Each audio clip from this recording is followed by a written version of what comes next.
The pilot must have a memory, but there are two higher qualities that he must also have.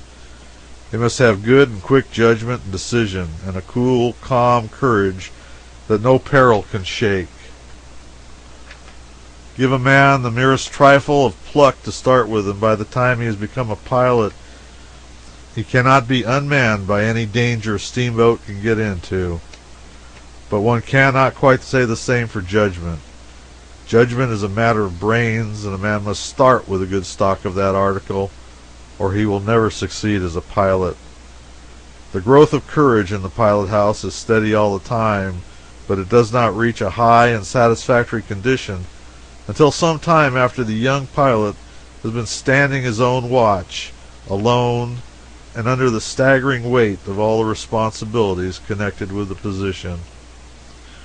When an apprentice has become pretty thoroughly acquainted with the river, he goes clattering along so fearlessly with his steamboat night or day that he presently begins to imagine that it is his courage that animates him. But the first time the pilot steps out and leaves him to his own devices, he finds out that it was the other man's. He discovers that the article has been left out of his own cargo altogether. The whole river is bristling with exigencies in a moment, and he is not prepared for them. He does not know how to meet them. All his knowledge forsakes him, and within 15 minutes he's as white as a sheet and scared almost to death. Therefore pilots wisely train these cubs by various strategic tricks to look danger in the face a little more calmly. A favorite way of theirs is to play a friendly swindle upon the candidate. Mr. Bixby served me in this fashion once, and for years afterwards I used to blush even in my sleep when I thought of it. I had become a good steersman, so good indeed that I had all the work to do on our watch night and day. Mr. Bixby seldom made a suggestion to me. All he ever did was take the wheel on a particular bad night or in particularly bad crossings, land the boat when we needed to be landed, play gentleman of leisure 9/10 of the watch, and collect the wages. The lower river was about full bank, and if anybody had questioned my ability to run any crossing between Cairo and New Orleans without help or instruction, I should have felt irreparably hurt. The idea of being afraid of any crossing in the lot in the daytime was a thing too preposterous for contemplation. Well, one matchless summer's day, I was bowling down the bend above Island 66, brimful of self-conceit and carrying my nose as high as a giraffe's, when Mr. Bixby said, "I'm going below a while. I suppose you know the next crossing." This was almost an affront. It was about the plainest and simplest crossing in the whole river. One couldn't come to any harm whether he ran it right or not.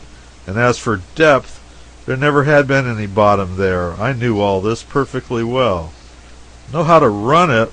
Why, I can run it with my eyes shut. How much water is there in it? Well, that is an odd question. I couldn't get bottom there with a church steeple. You think so, do you? The very tone of the questions shook my confidence. That was what Mr. Bixby was expecting. He left without saying anything more. I began to imagine all sorts of things. Mr. Bixby, unknown to me, of course, sent somebody down to the forecastle with some mysterious instructions to the leadsman. Another messenger was sent to whisper among the officers, and then Mr. Bixby went into hiding behind a smokestack where he could observe results.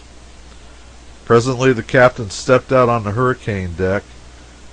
Next the chief mate appeared, then a clerk. Every moment or two a straggler was added to my audience, and before I got to the head of the island I had 15 or 20 people assembled down there under my nose. I began to wonder what the trouble was.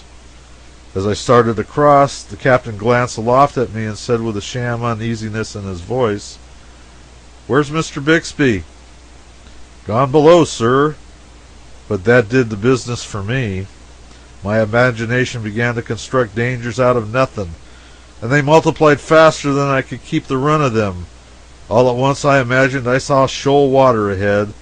The wave of coward agony that surged through me then came near dislocating every joint in me. All my confidence in that crossing vanished.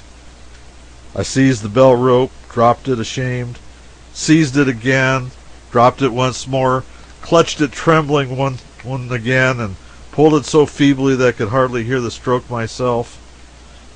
Captain and mate sang out instantly and both together, "Starboard lead there! Quick about it!" This was another shock. I began to climb the wheel like a squirrel, but I could hardly get the boat started to port before I would see new dangers on that side, and away I would spin to the other, only to find perils accumulating to starboard and then be crazy to port again. Then came the leadsman's sepulchral cry, "Deep four!" Deep four in a bottomless crossing. The terror of it took my breath away. "Mark 3! Mark 3! Quarter less 3! Half twain!" This was frightful. I seized the bell ropes and stopped the engines. "Quarter twain! Quarter twain! Mark twain!" I was helpless. I didn't know what in the world to do. I was quaking from head to foot, and I could have hung my hat on my eyes, they stuck out so far. "Quarter less twain! 9.5! We were drawing 9. My hands were in nerveless flutter. I could not ring a bell intelligibly with them. I flew to the speaking tube and shouted to the engineer, "Oh, Ben, if you love me, back her! Quick, Ben! Oh, back the immortal soul out of her!" I heard the door close gently and looked around, and there stood Mr. Bixby, smiling a bland, sweet smile. Then the audience on the hurricane deck set up a thunder gust of humiliating laughter. I saw it all now, and I felt meaner than the meanest man in human history. I laid in the lead, set the boat in her marks, and came ahead on the engines and said, "It was a fine trick to play on an orphan, wasn't it?